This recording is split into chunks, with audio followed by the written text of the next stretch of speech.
মানসিক স্থিতি ঠিক থাকবে না। তার কারণ হচ্ছে বাস্তুতে যদি সমস্যা থাকে, বাস্তুর কোন ঘরে আপনি কি ক্রিয়াকলাপ করছেন সেটাও কিন্তু ইম্পর্টেন্ট আপনার শরীর স্বাস্থ্যের জন্য। আপনার শারীরিক স্থিতি মানসিক স্থিতি কিন্তু সেদিক থেকেও খারাপ হতে পারে, পিত্রদের প্রয়োগেও খারাপ হতে পারে, আর ভূত প্রেতের কারণেও খারাপ হতে পারে। তো পুরো দিকটা কিন্তু আপনাদেরকে ভালোভাবে দেখে শুনে এগোতে হবে। আর যাদের এই ধরনের সমস্যা আছে তারা অবশ্যই কিন্তু আপনারা সবার আগে শিবধামের ছবি প্রতিষ্ঠা করুন, শিবধামে আসার চেষ্টা করুন। এছাড়া গৃহবন্ধন তো আপনারা করাতেই পারেন, জমি বন্ধনও করাতে পারেন, আর পাশাপাশি লক্ষ্মী বন্ধনও আপনারা নিতে পারেন। আচ্ছা, একজন ভক্ত তার সন্তানের জন্য এসেছিল, তার 2 বছরের একটা সন্তান আছে। আচ্ছা, তো তার ক্যান্সার হয়েছিল। আপনি বলেছিলেন আপনার কাছে জলপড়া নিয়ে গেছিল, জলপড়া নিয়ে যাওয়ার পর সে কিছুটা সুস্থ হয়েছিল, 1 সপ্তাহ মধ্যে সুস্থ ছিল। তারপরে আপনি বলেছিলেন ডাক্তার চেঞ্জ করতে এবং তার সার্জারি করতে, সার্জারি করলে ঠিক হয়ে যাবে। তো সে বোম্বে থেকে তখন ডাক্তার চেঞ্জ করে ব্যাঙ্গালোরে গেছে, ব্যাঙ্গালোর সে এখন চিকিৎসাধীন। সে অনেক অনুনয় বিনয় করে এবং রিকোয়েস্ট করেছে অনেকবার করে যে বাবার সঙ্গে একটু যদি তার আর্জিটা জানানো হয় যে এই অবস্থায় কোন ডাক্তার তাকে সার্জারি করতে চাইছে না, যা অবস্থা রয়েছে এই মুহূর্তে অবস্থায় বোম্বে থেকে তাকে একটা রিপোর্ট দিয়ে দিয়েছে যে 6 মাস। কিন্তু এই মুহূর্তে সে খুব কান্নায় ভেঙে পড়েছে, তার একটাই সন্তান 2 বছরের। সে এই মুহূর্তে আমি একটাই কথা বলবো যে শিবধামের ছবি প্রতিষ্ঠা করতে, বাবার মাথায় জল ঢেলে তাকে খাওয়াতে এবং 9টি বেলপাতার যে বিধি নিয়ম শিবধামের তরফ থেকে দেওয়া হয়, 9টি নিখুঁত বেলপাতা শিবলিঙ্গের উপরে তার নাম করে, বাচ্চাটির নাম করে চড়াতে পারে এবং শিবধাম প্রার্থনা করতে পারে। সন্ধ্যাবেলা সেটাকে নামিয়ে মাথা থেকে পা অব্দি অ্যান্টি ক্লকওয়াইজ ঘুরিয়ে শিবধাম প্রার্থনা করে একটা ব্যাগ বা ছোলের মধ্যে রেখে দেবে, পায়ে যেন টাচ না লাগে। 21 দিন পর পর বটগাছ বা অশ্বত্থ গাছের তলায় ফেলে আসতে হবে। এরূপ করলে কিন্তু এই যে তার যে রোগ বিধি হচ্ছে এবং শারীরিক সমস্যা তৈরি হচ্ছে, এটা অনেকটা নিয়ন্ত্রণের দিকে যাবে।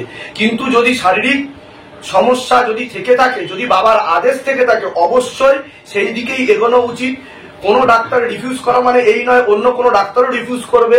তো তিনি বারবার চেষ্টা করতে থাকুন, নিশ্চয় শিবশম্ভুর কৃপায় কেউ না কেউ তাকে সেবা দিতে চাইবে কোনো ডাক্তার মহাশয়, তো সেই দিকে এগোতে পারে। বম্বে থেকে যেহেতু রিফিউজ করেছে এবং ব্যাঙ্গালোরে সে প্রায় 15 দিন ধরে রয়েছে, সে প্রচন্ড ভাবে আর্থিকভাবে এবং মানসিকভাবে ভেঙে পড়েছে।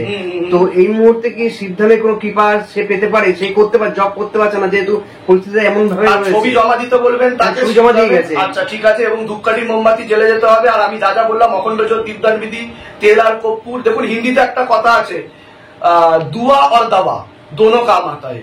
তো ওষুধও খাওয়াতে আমি বলবো, আর তার সাথে সাথে প্রার্থনাও আমি করতে বলবো। কারণ কিছু কিছু ক্ষেত্রে যেহেতু তিনি শিবধামে আসতে পারছেন না, ডাক্তারদেরও কিন্তু ঈশ্বরদের তরফ থেকে একটা বিশাল বড় কৃপা থাকে, শক্তি থাকে, তবেই তারা পড়াশোনা করে ডাক্তার হয়েছে।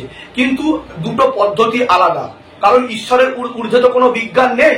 তো সেদিক থেকে আমি বলবো যে ডাক্তারের সহায়তা নিক, আর তার পাশাপাশি শিবধামের নিয়ম বিধিও ফলো করুক। তিনি কৃপা হবে, চেষ্টা করুক আসতে, কৃপা নিশ্চয়ই হবে।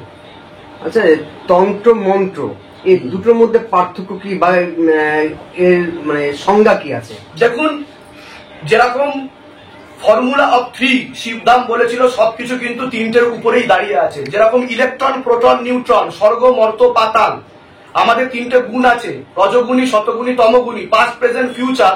ঠিক সেরকম এটা কিন্তু 3টের উপর দাঁড়িয়ে, যেটাকে বলা হয় তন্ত্র, মন্ত্র, যন্ত্র। এটা কিন্তু তন্ত্র মন্ত্রে সীমাবদ্ধ নয় বিষয়টা। তন্ত্র কি? তন্ত্র হচ্ছে একটা প্রয়োগ, যেই প্রয়োগটা বা বিধি নিয়মটা আমাদের আত্মা ও শরীর এবং চেতনার মাধ্যমে যেটাকে করা হয়, ঠিক আছে, যেটা ঈশ্বরের কৃপায় একমাত্র সম্ভব, এছাড়া অন্য কৃপায় কিন্তু সম্ভব না, সেটাকে বলা হয় তন্ত্র। আর তন্ত্র থেকে যে মন্ত্র উৎপন্ন হচ্ছে, যেরকম আমি উচ্চারণ করছি, এটাকে বলা হয় বাচিক, ঠিক আছে। তো এই যে বাচিক, এই বাচিকের মাধ্যমে যে শক্তি উৎপন্ন হচ্ছে, শব্দের মাধ্যমে যে শক্তি উৎপন্ন হচ্ছে, তাহা কিছুই হচ্ছে মন্ত্র। তো এর মাধ্যমে আমরা কিন্তু অন্য লোকের সাথে সম্পর্ক তৈরি করতে পারি এবং সেখান থেকে শক্তি নিয়ে ব্যবহার করতে পারি। তো এই যে পদ্ধতি, তাকে বলা হচ্ছে তন্ত্র, এবং যা শব্দের মাধ্যমে প্রয়োগ করা হয় তাকে বলা হচ্ছে মন্ত্র। আর যন্ত্র হচ্ছে যার মাধ্যমে আহ্বান করা হয় অন্য লোকের শক্তিকে, তাকে বলা হয় যন্ত্র। তো যাহা এই 3টে কিছু দিয়েই কিন্তু একমাত্র ঈশ্বর সাধনা, তপস্যা এবং ঈশ্বরের শক্তিকে আহ্বান করে অন্য কাজে লাগানো সম্ভব।